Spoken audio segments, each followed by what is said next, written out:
Hello, everyone, and welcome to episode 4 of the No Drama Video Game Club stream. I'm Tyler, and I have with me today Austin. Hello. And a newcomer to the stream, Mox. Hello. So before we get started, Mox, can you give us a brief intro on yourself, please? I like to play video games. I think I'm bringing a different perspective to this stream because we've got a lot of male presence here, and I like to play little girlier games, dress-up games, independent games that are small, walking simulators, puzzle games. So I'm excited to bring a different perspective to this otherwise one-sided discussion. Awesome. We are happy to have you. Yay. Before we start diving into Firewatch, I just want to know, what have you guys been playing besides Firewatch? Starting with you, Austin. I've been playing a lot of Yakuza. A lot. Which one? Yakuza Kiwami. Okay. Which I said I was almost done with like a couple of weeks ago, and I'm still almost done with it, but all 2 times that I've played a Yakuza game, because the other one I played was 0. Mm-hmm. I get really close to the end, and then I'm like, okay, I just want to kind of like clean up these other few things that I want to do before I finish out the story. And then turns out that, okay, well, let me do this as well. There's just, you kind of go down the rabbit hole in that game. And so I just can't seem to finish it, but I'm working on it. And I've been playing a lot of Fall Guys as well. Of course. Mox, what have you been playing? A new season came out in Diablo 3. So that's it. It's all I've been playing is Diablo. I want to have one character of every one of the classes that is like level 70, the max level. And I didn't have a barbarian, so I made one this season. And so that's literally all I've been playing. Nice. Wow. Awesome. I've been playing a lot of Death Stranding lately, and of course Fall Guys as well, which has been really fun. Been playing on PC and PlayStation, and yeah, it's been a good time for sure. But we're not here to talk about Fall Guys. We're not here to talk about Yakuza, Diablo 3. We're here to talk about Firewatch. So Firewatch is a first-person mystery adventure game. It came out February 9th, 2016. It was exclusive to PS4 and PC when it first launched. It came later to Xbox and 2.5 years later to the Switch. Some games that came out around the time of the launch was Pokemon Go, Overwatch, Uncharted 4, Inside, Stardew Valley, No Man's Sky, Watch Dogs 2, Dishonored 2, Final Fantasy 15, Persona 5, Star Fox Zero / Guard, if anyone had a Wii U and played that. Oh yeah. And the console version for Gone Home, which I think is interesting that also came out that year, because this game had some Easter eggs from Gone Home in it. And oh really? I can definitely see how there's like a connection there. Yeah, I know the composer also worked on Gone Home. Yeah, so it was a big year for games. I remember there was some stuff that was a bit like, I know that a lot of places gave Overwatch Game of the Year. People were like, no. all good, pure, all good. But anyway, the game was developed by Campo Santo, which, as you guys probably know, they got acquired by Valve. It was made in the Unity engine. And I feel like some of us may have experienced some of that Unity jank, which we can talk about later. And it was published by Panic, which this was their first published game. Oh, wow. Do you guys know what their second published game was? Any guesses? I don't. I'm not familiar with them. Mox? No clue. Untitled Goose Game. Oh. Yeah. And they were just like an app developer before. They had some really successful apps on the App Store, and they were going to get into video game publishing. And so they decided to take a risk with Firewatch, and we'll kind of go into the history about that later. But Untitled Goose Game was their second game, and of course they are making something which I think you guys have probably seen or know about. It's a little console with a crank. Oh yeah. Playdate. Playdate. Yep. Yeah, so they're making that as well. Which I thought Panic was a bit more established, like only having published 2 games and made some apps. I mean, they definitely have clearly they have some revenue coming in from their apps, etc. But like now the then they decide to make the Playdate console. I don't know. It's interesting. Every time you say panic, I think of that one meme of the like mannequin face holding his head. So let's talk a little bit about the history, and please feel free to interrupt me at any point. So two of the founders were co-writers on Walking Dead, the Telltale game. Did you guys play that? Oh yeah. No. Mox? No, it's like a boy game. Gross. Oh, that's Zombies. not a boy game at all. Oh, That's really good. I think it would be up your alley. I think I have a whole bunch of like, get him in, humble bundles and whatever. Just a whole stack of them. Another founder, there's 4 founders, was the designer on Mark of the Ninja. I didn't play that. I did. It was I a own good it. one. What kind of game is it? It's like a 2D stealth action game. Okay. So you can fight people pretty effectively, but they'll often kind of put a big swarm of enemies, so that you really need to be stealthy most of the time. It's fun. It's well done. What kind of like design did it have? I'm just curious if it's like similar to Nothing like this at all. Okay. I would never link those two games in any way. Okay.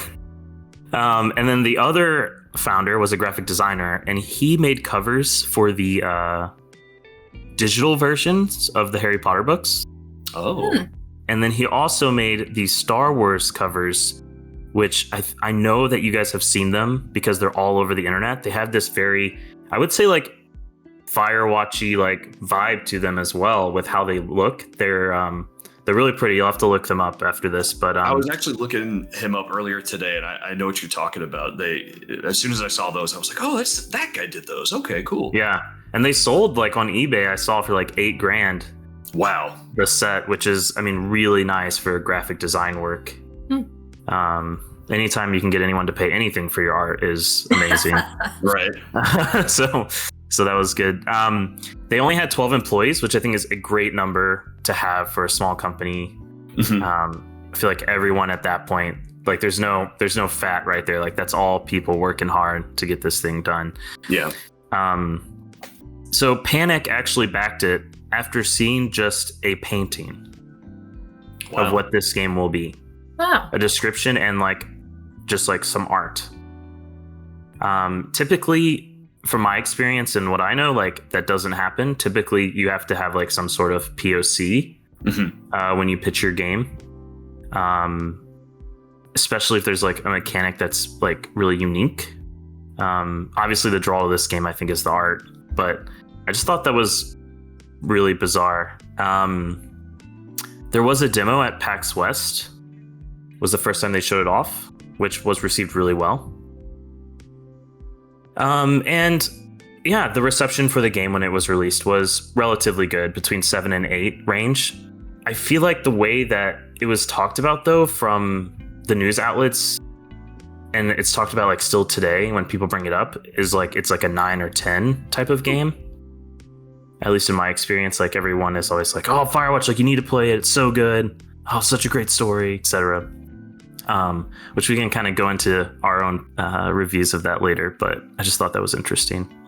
Now to get to some of the other stuff about Firewatch, and the devs as well. So they were acquired by Valve, which I think most people are aware of.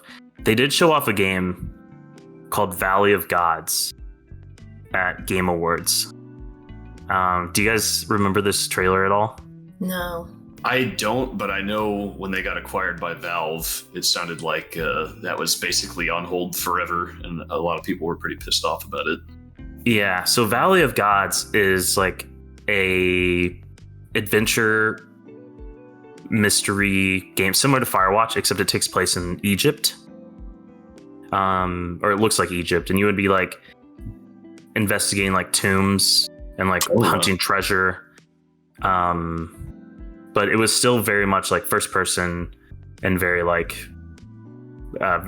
like the same feel as Firewatch. The game still does have a Steam page, which is interesting. And it hasn't been like officially canceled, Right. but it's been on hold, probably indefinitely. Yeah. But it still has a Steam page, which I think is interesting considering like they're owned by Valve. Like, they could easily take that down if it wasn't coming out. The official page is also still up as well. Yeah. They went on, of course, to make the game Half-Life Alyx. Did any of you guys play that? No, I don't have a kit yet. I've got a headset, but I didn't have the nards to plop down the cash for it. Yeah, I also haven't played it. I know it's supposed to be really good. Everyone praised it. Of course, it has somewhat of a barrier of entry to play, but it's nice that, I mean, it's good that it was reviewed well. There was a little drama that happened, and I didn't at first I totally forgot about this, and then I read it and I was like, oh yeah, I can kind of remember this. So there was a time with you guys, I'm sure, are familiar with the very popular YouTuber PewDiePie. Oh yeah. And he got into some trouble, and the Firewatch devs said they would DMCA. They issued a DMCA against him for playing their game. Oh wow. Yeah. And they started to basically be like, you can't play our game. We're going to DMCA strike you because of some mistakes you've made. And that was after I think they had some notice on their website saying anyone that they would never DMCA anybody for playing their game ever. Yep. Because that was around that time when that was kind of becoming a thing. Yeah. And getting I think it was, so Persona 5 also came out, and they also had a thing like that too, where they were like, you can't stream this game.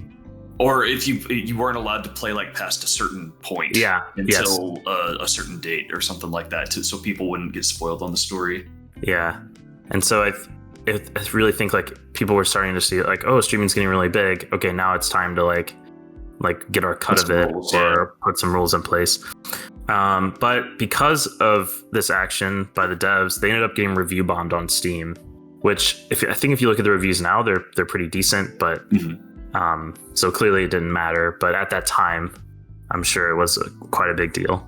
Yeah. Is there anything else that I missed? You guys think of just the history of the company and the publisher and the games, or anything you guys want to add? I thought I read something that they made the art style after all these posters that came out in real life about the the national forests and things like that. So it was inspired, but not the art style is based on that. Is that true? I thought I read that. I believe I read something similar to that. Yeah, there was also a thing with that a small Ford company just took their cover art and put in an ad, and they were like, yeah, can you take this down? They took it down, but it's just kind of I mean, the art is clearly something it's really nice to look at, and it looks great, and of course this would happen, but it's kind of sad at the same time. But yeah, that's kind of for the most part, that's the company. They're a pretty young studio. I mean, and they got acquired. Good for them. I'm sure that was a amazing thing to happen. And they also, the two founders, they left Walking Dead or Telltale because they wanted more of a challenge, actually. Yeah, so they're getting too comfortable. So when Walking Dead came out, I mean, it was a home run. Would you disagree with that, Austin? No, I would not disagree at all. That put Telltale on the map, and that was that was a big success. Yeah. And they started their studio because they wanted more risk, and I think getting acquired by Valve, I think that really fits them very well.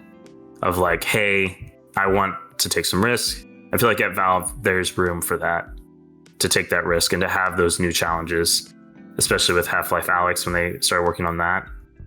And clearly, I mean, those challenges, they succeeded and it paid off. But yeah, so that is Campo Santo and Panic in a nutshell there.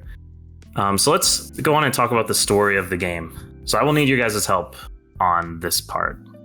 So in the beginning is pretty sad. Yeah. Yeah. it sets the mood by explaining a story of like your character and Henry. how Henry, yep, and how your wife gets dementia. Julia. Like pretty early in her life. Yeah. And you get to start making some they give you like some decisions on like what do you do in this situation, like about like a dog and about like some other things, like do you stay home, do you do this, and after that your wife goes home to her parents In Australia. Yep, because they need to take care of her, and Henry takes a job as a fire lookout in Wyoming, and that's kind of like the very beginning is that right there, and Right. it definitely starts pretty sad. I mean, I was like getting really sad at the beginning because it puts you in like some really tough situations of like your wife not remembering you. Yeah. So like, clearly you love this person, your character loves this person, but they don't even know who you are. Meanwhile, you're trying to also have a life, and it's like, well, I have to be here all the time to make sure that nothing happens to you, because Yeah. like they give you that choice at one point. If you leave the house, it's like, okay, well, you're gonna trust that she stays asleep, or do you want to put a chair up against the door so she's locked in? It was just like, oh my god, this is God. Yeah. I got the decision of, do you put her in a home or do you take care of her at home? Yeah. It's always like a big decision everyone has to make about their parents, but about your wife, that's hard. Oh my gosh, yeah. Oh, so hard. So that's the beginning. You have like someone else who works in another lookout. Her name is Delilah, and she communicates with you through a walkie-talkie. This walkie-talkie becomes your main source of communication, your connection to anyone that's outside of your little bubble, for the most part, and it's pretty vital to your survival, I would say. Delilah she tries to prod you about certain things, and the game starts off kind of like you're just having a simple conversation with her, and you're kind of just like exploring, and there's like, I think there was like a fire that you have to go check out, or like some smoke that you see. There's fireworks over by the lake. Fireworks, okay. And you go down there and you scare off some kids. Two girls. Two girls, yep. They come back. They do come back. And on your way back to your lookout, you see some sort of stranger who looks at you. And you're like, who is this person? Delilah shrugs it off. She's just like, there's people that like to hike. I definitely did not shrug it off, me personally. No, yeah, it was very creepy. They were like shining a light in my face and just staring. I think it's worth noting that Delilah has been doing this, for like 10 years at least, she said? Yeah, 10 or 20 or something like that. Yeah, that's true. So she's like a regular and this lookout. Is your first day on the job. True. Well, second day. I think your first day is like hiking, right? Isn't that I think you hike for 2 days, and then maybe the third day you're like, you start doing things. Yeah. In any case. So you start to learn about someone who had the position before you. And you start to notice some strange things happening. Do you guys want to add to that, any? I'm trying to remember the guy's name. I don't remember. They definitely say the guy. Does it start with an N? Ned? Is it Ned? Well, now you're just saying N names. No, I don't think. Something No, short. I think it. Yeah. Well, he brings his kid, which you're not supposed to do. Right. He does. And Delilah kind of befriends the kid and makes the decision not to report and cover up that he's there. Which I don't understand. I mean, just to get on this a little bit, I don't understand what's the problem of having a kid with you in the woods. You're watching for fires. You're ostensibly walking around trying to make sure that there's no fires. Like, a kid should not be there. It's a dangerous hiking area. There's bears. Yeah. Bears. Yeah, okay. They do talk about bears, it's true. His name is Ned, and the kid's name is Brian. There you go. Boom. Yeah. So he brings his kid, and I don't know how deep we want to get into this part, but some stuff happens. Well, the kid's cute. He's into, well, their version of Dungeons and Dragons. I forget what they call it. Yeah. And he is cute. He's like a big nerd, and I don't know. You feel for the kid being a nerdy person playing a video game. Yeah, and you learn about like his dad and how like his dad had some struggles as well. I think he was in the war, Vietnam War, and became an alcoholic. Yeah. And he really wanted his kid to be an outdoorsman, but the kid was understandably not, because he's a nerd. I think those two are inherently incompatible. Yeah. And then you leave. Because it's time to leave for whatever reason. I'm just going to leave it at that, because I feel like if you haven't played this game, we didn't spoil everything. But you kind of have a feel for like what it's like. Yeah, and we can go more into it in our review. Is there anything you want to add that's like not super spoilery? I just have a quick question while we're, because you brought up the girls at the lake. Yeah. So I didn't think that I could really do anything there, and I realized I could pick up the cans, and there's like an option to clean them up. I was like, okay, I'll clean up all these cans. What? There was a whiskey bottle there, which you could choose to save for later. Yeah. And so after I cleaned up all the cans, I was like, well, this radio's on and I can't turn it off. So I decided to pick it up and just drop it in the water to see what would happen. And it broke the radio. No way. And at some point later, so the girls kind of go, there's a question as to where they are at some point. And so then it's like, well, you were the last person to see them. And they made a note. They're like, you probably shouldn't have broken their radio.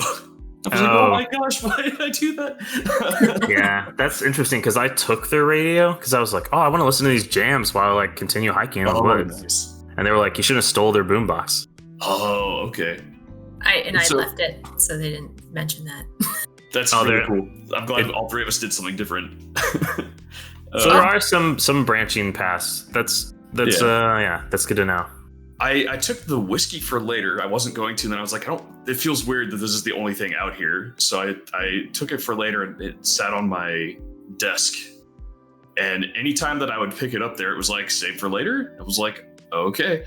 And it never really came up again. Yeah. So I didn't know if either of you were able to do anything with that.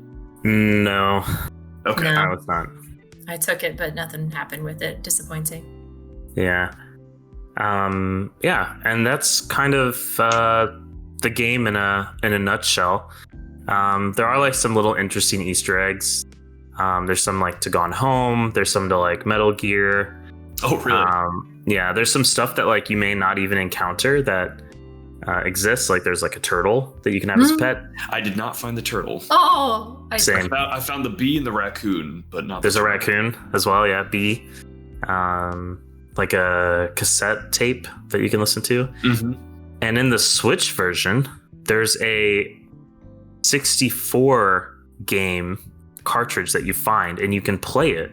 Oh, whoa! And it's called like Fire something 64 or something, and it's like a Banjo-Kazooie like game. Oh. Wow, that's really cool. It's pretty short, of course, because it's just like a little Easter egg, but you can play it, and I thought that was really interesting that they like included that in the Switch version. Yeah. So yeah, let's go over. So that's the game, a little history. So let's talk about our own personal takes. Mox, let's start with you. Well, so this was my second time playing it. I had played it around when it first came out on my PC because everyone, like you said, everyone's like, you have to play this game. It's the best game ever. And I really did enjoy it. And the storyline's very interesting. And the gameplay was excellent. But then I thought, I'll just play it on my Switch because I had read that they had added things, or it was sort of like a definitive edition of some sort. So I thought I'd play it on my Switch. But it was just hard to play. It was poorly optimized. Whenever, and I think in the video we're about to hop over something, whenever you approach something to hop over it, your screen looks at your feet 100% of the time, and then looks up as you slowly hop over things. Or if you go the other way, coming down off something. So it's very disorienting, especially I'm really bad with the motion sickness. So that was frustrating. Oh. Also when they do have the reticle, which helped, but not when your screen's moving around. Sure. And then I think later in the video, we'll see when you climb up shale, like rock slides with rope. Yep. So like you have to approach it, and then Henry does like a little movement to get in front of it as you climb it. But the Switch one would always like you jiggle around weirdly. At one point towards the end of the game, you have to climb up a big rope, and he just kept going off to the side, just endlessly before Weird. I know, it's a lot of weird things like that, and you can see you never approach the end of the screen where things are loading in on the PC version, but on the Switch one, you're constantly just waiting for things to load in. And it's like a lot of stuttering, a lot of lag. So, I mean, it's a great game. when you're walking, you're seeing like vegetation pop in. Yes, and like especially in this specific part that the video is showing, in this like I don't know what it's called, canyon. Yeah. This is particularly bad. So I would highly recommend not playing it on the Switch unless you want to do that little N64 cartridge bit. Yeah. Otherwise, I loved it. Was it full price on Switch? It's like still $20 or whatever. I'm assuming. I got it as a gift, so I don't remember. Someone gave me a card, so when you get gift cards, you spend money. Don't even look at it. Oh yeah, true. Very true. Okay. And you played on PC, Austin? I did. Okay. I mostly had a good experience with it. Visually, really pleasing to look at. It's one of the few games where they gave me a camera, and I actually found lots of times that I wanted to use it. Okay. A lot of times when they give me a camera in a game, I'm just like, what am I going to do with this? So I had this interesting thing where I thought I was supposed to use that camera for something. So I was like saving it towards the whole time. I didn't take any pictures until the very end. I just spammed pictures. And so my credits were really interesting because of that. Did you take pictures, Mox? I took a few. I mean, granted, this was my second time playing it, so I knew that there were certain times where Delilah tells you maybe you should take a picture of that, which I found out does nothing. It just shows up, like you said, in the credits. Right. Yeah. But it was fun. I didn't remember all the pictures I'd taken. Yeah. Yeah, the story went in a direction I didn't really expect. And there were some times that I was actually like creeped out. Yeah. Just the idea of being out alone in the woods and, starting to wonder if somebody's watching you, and it kept me wanting to play like the next day of just like, oh, what's going to happen next? I don't know. I had heard that the ending was kind of a letdown, and that just kind of ends in the middle of things. Yeah. But so I got more closure than I thought I was going to get. I do. There were some aspects of the story that I wish had kind of gotten to continue on and breathe, but so I was mildly disappointed by the ending, but not like I got enough closure. I feel like I did have one bug where that I wasn't sure if it was a bug or not. At some point, Delilah did something to piss off my character, to piss off Henry. And so he's just like, I don't want to talk to you anymore. And he puts his walkie-talkie away. And at some point I walked up to something and it was like, you should report this. So I'm like, okay, let me pull out the walkie-talkie. And he pulls his hand out with no walkie-talkie and just starts talking. And I was just like, what's going on? And she starts responding. I was like, what the hell? And so up until this point, there's been a few times where they hint at the possibility that you might be crazy. Like you have a waking dream where you end up talking like you're talking to, Julia. Yeah, you think you're talking to Julia. Yeah. And then Delilah later is like, oh, that was an interesting conversation we had. Or you'll tell her about something you saw, and she's like, are you sure that you actually saw that? So I thought that at that point I was like, my character was starting to fully go nuts. It turns out it was just a glitch, and the game had not loaded the walkie-talkie into my hand. It happened again to me later, which was very weird. Did it ever fix itself? Like on a new day or something? I think once I went to a new day or loaded the game back in, it was fixed. But I spent a long time with it not in my hand. It was very distracting anytime I'd pull up my empty hand to talk. Yeah. Star Trek, got your communicator. Exactly. Yeah, I was going to play it on PS4 because I know that it was in like a PS Plus thing, but I couldn't find it. Like I would have swore, like I had a Uncharted 4 from that as well, and I like could have swore that I had it, but I guess I chose not to get it because I already had it on PC or something. So I played it on PC. Did you use mouse and keyboard? I used a controller. Okay. I also used a controller, and it was pretty good. I had one little issue where you need to look at some tree, like a poster of some trees. Oh yes. And I was looking at it, and I was looking at the right tree, and it was like, now go to this place. I went to that place, and the objective thing menu was like, oh, you need to look at this thing that's on the top of the screen right now. Find a way back. It was like, you need to look at that plant. I'm like, hell no. So I hiked all the way back, then looked at it again, and like it was sure enough, it's like, oh, okay, yeah, I know where to go. Like 20 minutes later, I'm like, oh gosh. So that was a bit frustrating because it was pretty obvious. Like they really like held your hand at that part, which I didn't think needed to happen. So yeah, I will say I really liked the map. It was I never really, it was when you first start off, it's like getting kind of your feel of where everything is a little bit weird, but the map was pretty helpful without being just super easy. It was like you have to really kind of look at it for a little bit, but it's got enough information on there to help you quite a bit. Did any of you guys free roam like during the regular game? Did you kind of just like, oh, I want to go over here, I'm gonna go over here to this random lake or something? I did once because I wanted to open all the cash boxes, but that was okay. Yeah, I went out of my way to go check out a cash box or two.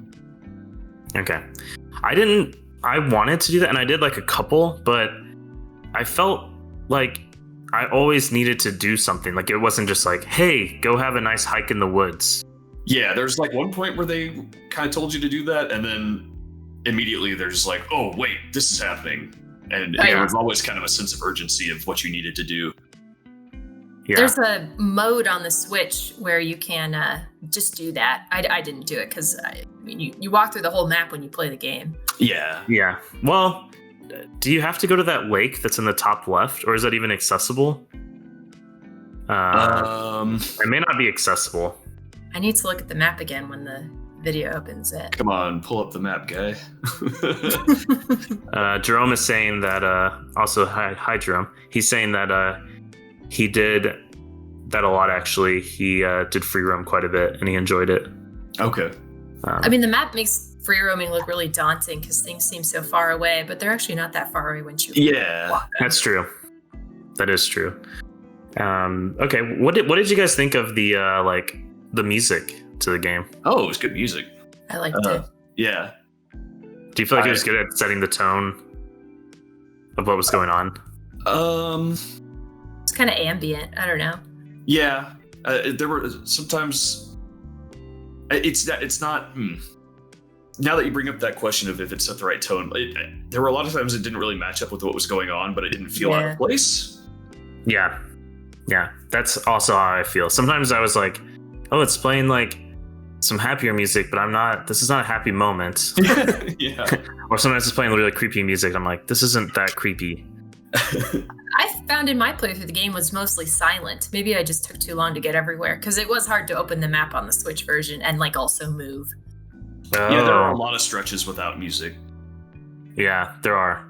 That's true. Like, there'll be kind of like these little moments of silence between you and Delilah where they'll put some music in. Yeah. Well, what did you guys think about the voice acting? I loved it. I read that they were going to work like together, like in close proximity, obviously before COVID. Right. But they decided not to maintain their like relationship being equivalent to what it is in the game, which I thought was really nice. Yeah, so they did their recording sessions in 2 different studios while they were on a conference call, so they could hear each other. But this they is were like recording separately. This is like practice for COVID. Yeah, it was very interesting. So one thing that really bothered me was the voice actor for Henry. Yeah. Everything I've ever seen that guy in, he's just a shitheel. So hearing him as my voice was just like, it just made me feel slimy, especially when he's like, he's left his wife behind and like the whole flirtation and stuff with he's Delilah. not a great person. Yeah. Like, oh man, I couldn't just. He's been in Mad Men, he was in Glow, and just in everything that I've seen him in, he's just an awful person. So I couldn't get over that, but yeah, I wasn't crazy about the character, the voice actor for Henry, but Delilah I thought was really she was great, good. yeah. And I mean, both of them. They're good. And Ned too. I like his. Yeah. So that you were originally going to be talking to more people on your radio, and they ended up cutting that for budget reasons and time. Huh. But they also made it so that you pretty much only use your radio basically because they didn't want to have to animate lip syncing. And I mean, it adds a lot to the feeling of isolation, just never really actually seeing somebody's face. Oh, yeah. Yeah, you don't even see like those 2 girls. You don't even see their face. No, they're just black shadows. The only person that you actually see like in a full form is the very last moment of the game when you're leaving. Yep. Yeah. So overall, Mox, what would you say like you enjoyed it? Like what would it be on your 10-point scale, the Mox 10-point scale? What would you give it? There's not a lot of video games I hate, mostly because I don't finish playing them if I don't like them. So I mean, it's probably like an 8 or so. I really enjoyed it. I thought the graphics were really good. I normally don't like this kind of, I don't even know what to call it. I don't even know what kind of graphic it is. I normally don't like it where there's like, it's kind of low poly, but there's still shadows, so it's not quite like cell shading. I'm not sure. In any case. Yeah. But the story was really great. The acting was really great. I liked all the weird interactions you could do. I didn't like how you couldn't always put something back where you picked it up because I tried to keep everything neat, and it's just, like the character right now is just making a mess. That was really frustrating.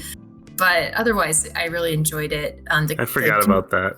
The controls are good, except on the Switch where there aren't enough buttons, and the way you use the what am I trying to say? The walkie-talkie, you have to kind of press 2 buttons at the same time, so you can't do something else while you're also talking on the walkie-talkie. Yeah. But otherwise, it was good. I really enjoyed it. I think the story is really what drives it in terms of its quality. Do you feel like there's probably a lot of branching paths in the story? I didn't get that feeling. I know I had decisions, but I felt like they were like false decisions. Like I wasn't really deciding anything. I was just hearing maybe like an extra sentence. Right. So I played. It's not a spoiler.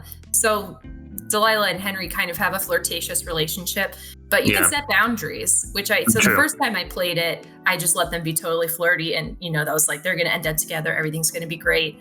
And then this time I set more boundaries, and I kind of didn't let them get as flirty. And I felt their relationship was totally different from when I played it the first time. So although it's, false, you change a lot of things in terms of the conversations they have, and she'll make references to things you talk about earlier, and you'll have different options if you're less flirtatious early on, I feel like, because I had fewer options to be flirtatious as we went on. So I felt like it actually made a big difference, not in terms of the story, but definitely in terms of the conversation.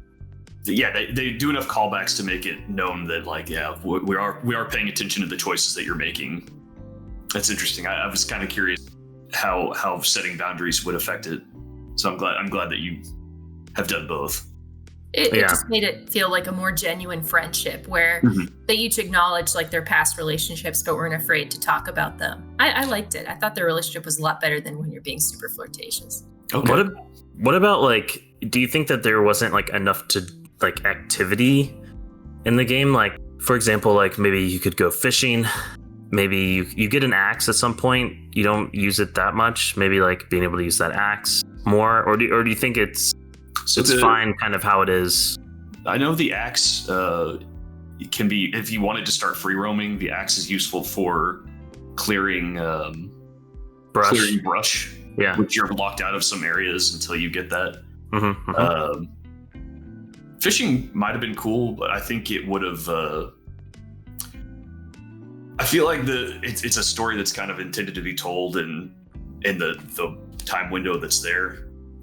If you like, I'm not somebody who really tends to go off the beaten path if I don't think there's going to be something really rewarding there. Yeah. So I didn't explore a whole lot. When there was caches, it was just like, oh, well, there's something that could be in those. Yeah. But if they had done fishing, I probably would have fished once and been like, okay, I don't think there's going to be any reason to keep doing that unless they give you like a hunger meter or something like that. But I'm kind of glad that I didn't have to worry about hunger or survival or stuff like that. It was just... Yeah. Okay, let me ask you guys this. Would you watch a movie based off this? Like this exact story told in a movie? Yeah. After having played it, no. If I hadn't played it, yeah. You probably would. Yeah. Yeah, I might be interested to check it out, but I think it works better as a game just because you get a little bit more invested in what's going on when you're doing it yourself.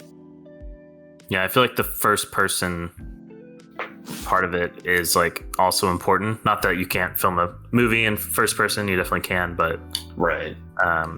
There was a studio that was supposed to be working on a movie adaptation of it, and back is 2016. Yep. There's been nothing else on it. Like they haven't talked about it at all anymore. So probably not happening. But you never know. I could see it being successful.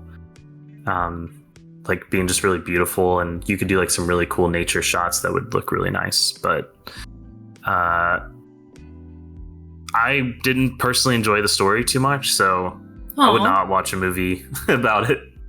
When can we get into spoilers? What didn't you like? Well, I don't even think it's like spoilers really, but I just like the whole story just like did not do it for me. Like I was just like, first it was trying to pull you in one direction of like this loving relationship that might happen. Oh no, like you have to deal with like potentially like leaving your wife. Sometimes you get to choose like put your wedding ring on or not. Oh no, blah blah blah. But like it kind of took like this other direction, and then it kind of just ends.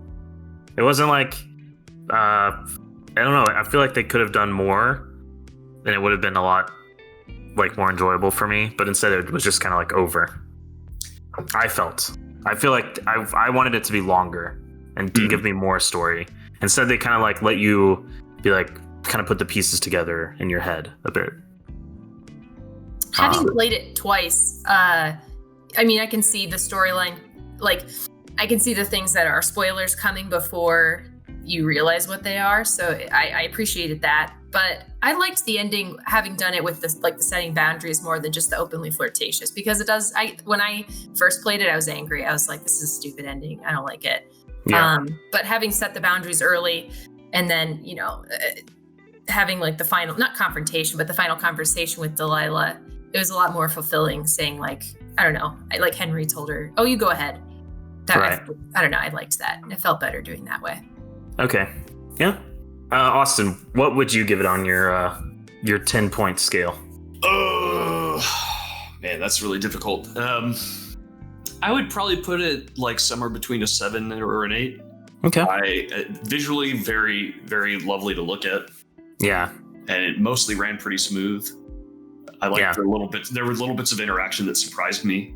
Like being able to clean up the beer cans and stuff like that that's going on right now. They did a good job of never making it so that I was like, where the hell am I supposed to go right now? So that's true. Kind of something to be doing which that's helpful to me. So if I'm in a game like this and it's just like, I don't know where I'm supposed to be going, or this is a really annoying gameplay section, that just didn't ever really happen. So it had a good pace for me. In terms of the story, I will get slightly into spoilers here. Like at some point it becomes clear somebody's monitoring your conversations and recording what you're doing. There's stuff popping up in the woods and people are going missing, and it's just like somebody is stalking you in the woods and screwing with you, and it's just like something about that terrifies me, especially being out in the woods. So like that had my heart kind of pumping. Where that ended up going, like they explained what was going on, and the resolution of that was a little disappointing to me, but it was at the very least filled out. I kind of wanted that to go a little bit further, but it's in terms of like I don't know if I would ever replay this or how much fun I had, but it was an easy game to get through. There was never a time that I felt like I was just being dragged out. Yeah. Since I knew the spoiler was coming, on my second playthrough, I could see the signs that it wasn't as serious as the characters thought it was. So it was interesting being as a third party rather than like pretending that I am Henry and like being freaked out, like what's going on. Right. It was easier to like take a step back and be like, wow, these characters are being really paranoid. So it was a little more interesting in that way. I think the first time I played it, it was disappointing because you wanted it to be more than it was. But having seen it the other way, I was able to look at it more of like, wow, these characters are interacting in an interesting way based on the knowledge that I have, which I liked. That's cool. I can see that. Definitely not worth the second playthrough, though. In my opinion. Silot brought up that the Switch version did not run smooth. No. Yeah, it did not. Bad. Mox also had a bad experience as well. For me, I would give it like a 6, probably. I would say it's okay. Like it's a okay game. I don't have any feel to like replay it. Maybe if COVID lasts for a long time and like it's a good way to like go to the woods if you don't have woods near you that aren't populated by tons of people. And that can be kind of a nice feeling. And it does look really good. And the music was nice, even though it didn't play sometimes. It didn't quite match. But the story just like really killed it for me. Just all of it, it just wasn't. I was like, at one point, I was like, oh yeah, I am interested to see like where this goes. And then it went to where it goes, and I was like, okay, I'm ready to get out of here. like, how do I leave? Well, watching the video right now, he has no idea where to go. It like sometimes that happens where you get stuck and you don't know where to go. That happened to me a lot, at least, which was very frustrating. Yeah, it can happen where you're like, oh, I'm supposed to go there, maybe. Yeah, but for the most part, it tries to point you in the right direction and does a decent job for sure. Okay, does anyone have anything else they'd like to add about gameplay, sound, your experience? I'll throw in the PC version. For some reason, doesn't ever show controller prompts, even if though it has full controller support. So, it showed me the mouse and keyboard controls while I was playing. I was kind of surprised by that. Yeah, I saw that on stream. That's why I was like, what? It worked for me. I don't know. What controller do you use? I use an Xbox One controller. Yeah, same. Huh. Oh, so you were playing... I had controller prompts and everything. Yeah, that's interesting. Okay, that was just a me problem then. Did you play it in Steam Big Picture, or did you just regular? Yeah, same. Interesting. Oh, hi, Lime. How are you? So yeah. I was gonna say the Switch version. I don't know if the other versions have it. Had a dev. What's it called? Like. Oh, they do. Commentary, they do have it. Which I didn't notice until I played it all the way through, and I was like, I'm not playing this game a third time. So maybe if you guys want to play it a second time, you guys can let me know what new things come up. But it looked interesting. I wish I did it. Yeah, I did see that afterwards, and I was like, yeah, that might be cool. Maybe they describe like how they did something and why they made a certain decision. I wonder if it would have filled the time a little bit more than. I mean, there's a lot of silence in the game. Oh, I have a question for you guys. Did you guys run? Oh yeah, all ran over. Pretty much all the time. You guys were constantly running. Yeah, same. But in the beginning, I just walked. I was like, oh, I'll just walk. But then I was like, I'm gonna start running. Yeah. I'm gonna speed this trip up a little bit. They won't let you run if you have the map out. No, they will not. So I was constantly putting that away. Yeah. Everyone knows you can run with a map. Come on, Mox. You gotta have the knife. Yeah, I gotta mean, have the knife out. You can run with your compass. I don't know. Like there's Yeah, it was so weird. Yeah. Did you guys use your compass a lot? I used it once. Yeah. And that was earlier in this video. And then I used it one more time after it got replaced with the signal finder. Yeah. They said go blah, blah, blah. And I was like, I don't want to pull out my map. What direction am I facing? There we go. I'm heading north now. Yeah. I used it constantly because I kept getting lost. I don't know if it was just me or the Switch version, but if you call, what's her name? Delilah, and like point at a landmark and say, hey, I don't know where I'm going. Here's where I am. Then she'll say, oh, go east. So I'll just pull out the compass and like follow a path. And then I won't have to look at the stupid map, which stops me from running. The other thing that I thought was interesting is like, you're a lookout guy and you need to go places, but you don't have any of the equipment. Like you have to find it all. Yeah. Like you don't have an axe to get rid of things. You don't have like some rope or anchors or you just have to find it all. Pitons. I thought that they were gonna use they had that big thing in the middle of your lookout, the firefinder or whatever. Yeah. They make a point to point it out to you specifically. Yeah, they do. And I was like, oh, cool. Like this is gonna be a thing that I'm gonna use, and it's not interactive. You never use it ever. That was weird. Yeah. That was also something that bothered me as well. I also thought like, oh, I'll use this thing. Nope, did not. Him climbing down the shale slide reminded me that you can see your feet in this game. It's one of those games. You can see your feet. You can see your hands. Well, your feet will look down. See your nice shorts. Yep. And she, when you visit Delilah's cabin at the end of the game, you get to describe yourself. I think around this point in the game, and she'll have drawn a picture of you. And and if you said I'm just a guy wearing shorts, then she just draws a guy wearing shorts. And if you find the turtle, she'll draw it, and you get to give the turtle a name. And I chose Turt Reynolds, so she wrote Turt Reynolds next to the turtle. That's great. Did you guys read the notes that were in the supply caches? No. I did not. That's not true. I read some of them. The ones that I found, I was like, oh, this is interesting. And then every time I found one, when I was stumbling upon a cache, I was trying to do something else. Yeah. So I was like, I'll just hold on to this. One I lost.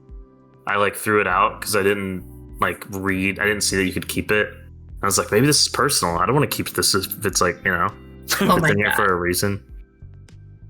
Also, these fossilized things, nothing ever happens with them. Yeah, I think you can take them back to like keeping your collection, but you have to hold them the whole time if you want to do that. So did you guys get like a lot from those notes? So I'll let Mock speak to that, but I skimmed them a few times, and I kind of like you said, a lot of stuff would be happening while I was trying to read them, and so then I didn't really get much out of them. The best I could tell was I think Dave and whoever the other person was Ron. Yes. Yeah. I think Dave and Ron might have been having like a relationship together, or they were just like really good buddies. They're good buddies. Okay. Yeah, I could have seen it going either way, but I kind of stopped reading. I would skim a little bit, but it just seemed like it was like, hey, yeah, that thing had happened, man. Let's go drink. Well, Dave. So it was Dave and Ron writing. I think it was mostly Dave's letters, but it seemed like Dave and Ron were not at Two Forks, which is where Henry was and where Ned was. So it seemed like they were at other local Firewatch cabins while Ned was at his cabin. And so they were commenting on the goings on at the same time. But then Dave was like, oh, I'm going to go have sex with this woman. Oh, let's go and drink a lot of beer. So that was a little less interesting. Did you guys find the cabin that burnt down? I did at the end when I was trying to leave. And so like I thought that's where I was supposed to go. And because I was like, oh, I guess this burned down in the fire that's been going on right now. And now I know I'm supposed to find that a little earlier. Did you find it, Mox? I don't even know what you're talking about. Oh. I know. There's a cabin that you find that's that part was actually, I really liked that part. I was like, oh, there is something else out here besides trees. And the turtle that you missed. Yeah, I did miss the turtle. I guess I could replay it with a commentary and find the turtle. Get the achievement. Did you get the achievement from the cabin? Uh, There's something to find in there. I did not. I know what you're talking about. I did not find that thing, even though I would have swore I looked it like everywhere, but maybe not. Okay. I know what you're talking about. You're talking about the cassette tape. Oh no, there's a raccoon in there. I did open it and I didn't see a raccoon come out. Interesting. Okay. Yeah. You open like the little stove, the wood stove. Yeah. It didn't come out. No raccoon. Yep. So I don't know. Maybe I found it at the wrong time. I don't know. Okay. Does anyone have anything else to add about Firewatch? Speak now or forever. I will forever hold my peace. Okay. Austin? I think I'm good. Overall, I think we all mostly liked it, and it's a good game overall. So that's great. I would recommend playing it once. At least start it. At least start it. If you don't like it, so be it. So, moving on. Next game. So we had 3 games that were proposed. Plague Tale Innocence, Murder by Numbers, and I can't remember the last one right now. Astral Chain. Astral Chain, that's right. And looking now at the vote, which is in the Bombchu Discord server, where if you type in the command and !Discord, you should get a link to that if you're interested to join. Right now, the winner is A Plague Tale Innocence. So it looks like that will be the next game that we play. Austin, thank you for joining as always. Yeah, thanks for having me. And Mox, thank you for joining as well. It's very pleasant to be here. Awesome. I'm Tyler, and this was the No Drama Video Game Club, episode 4.